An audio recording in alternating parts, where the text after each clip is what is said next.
ملت ته د دولت حساب ورکولو پروګرام په لړ کې نن لوړو زده کړو وزارت خپل کلنی راپور وړاندې کړ. نن د لوړو زده کړو وزارت مسؤلینو د حکومت د اطلاعاتو او رسنیو مرکز کې د یو کنفرانس لاره د دغه وزارت د تیر کال لوی او مهم لاسته راوړنې او فعالیتونه له ملت سره شریک کړل. په همدې موخه جوړ شوی کنفرانس ته د لوړو زده کړو وزارت علمي معین ډاکټر لطف الله خیرخوا په تیر 1444 هجري قمري کال کې د دغه وزارت له لوري په تحصیلي بنسټونو کې د ملي او نړیوالو ژورنالونو او نویو پروګرامونو ایجادېدل او همدارنګه د تحصیلي نصابونو نهایي کېدل د لویو لاسته راوړنو له ډلې وبللې. لومړی پرمختګ د موږ د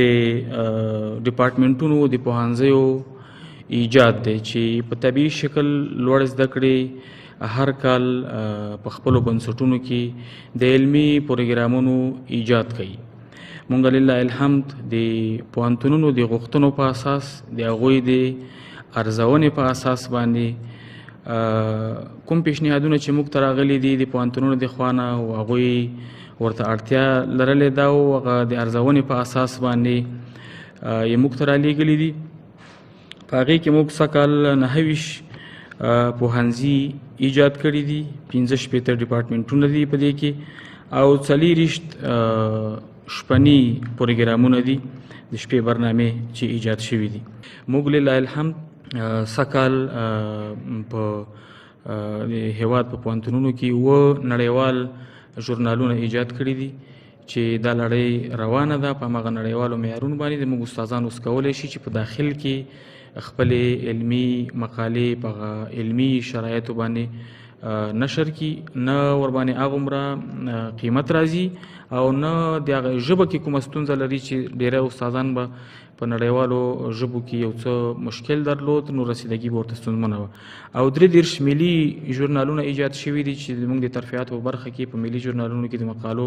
د نشرولو شرطونه هم شته. نوموړي زیاته کړه چې د وزارت د رهبرۍ په هڅو په تیر کال کې د استادانو معاشات زیات شول او د هغو استادانو معاشات بیرته اعاده شول چې په بهر کې په زده کړو بوخت دي. د موږ د ټولو استادانو معاشات تقریبا پخواني نور هم ته تللي دي، په ډېره کمه کچه پاتې دي چې انشاءالله په روان کال کې به زموږ امید دا دی چې بیخي هغه خپل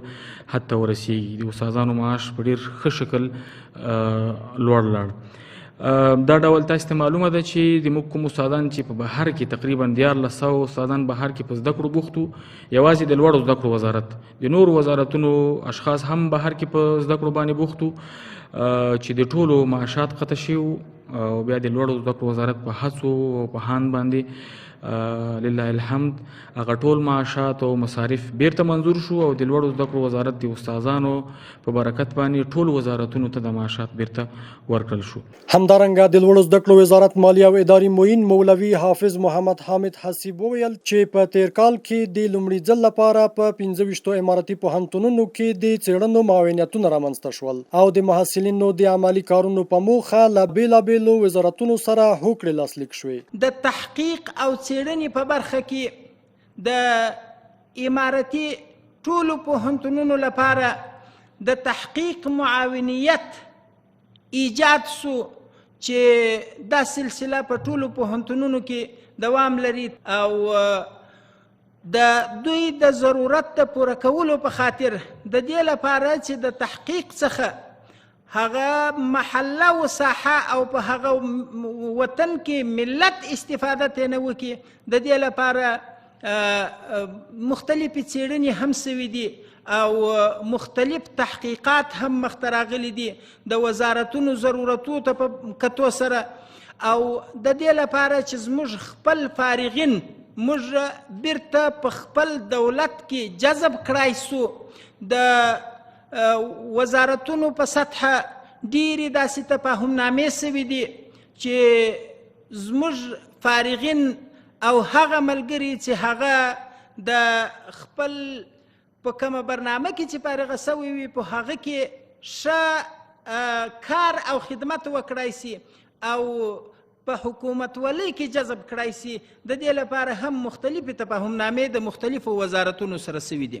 د لوړو زده کړو وزارت مالیه او اداري معین زیاته کړه چې په تیر کال کې د دیني علما کرامو او پوهنتونونو د استادانو ترمنځ ګډ دیني علمي سیمینارونه جوړ شول او د امیر المؤمنین حفظه الله په امر د هیواد په شپږو زونونو کې دیني جامعات رامنځته شول. موږ په زونو په سطحه د دینی علماو لپاره دا چې په دینی علماو کې هم د ماسترۍ برنامې مخته راسي د تخصصاتو جامعات مو ایجاد کړي دي. د دې ترڅنګ چې په کابل او کندهار کې د وخت څخه د دې جامعاتو ایجاد موجود وي او خدمت کاوه، د افغانستان په ټولو زونونو کې هرات، بلخ، کندوز او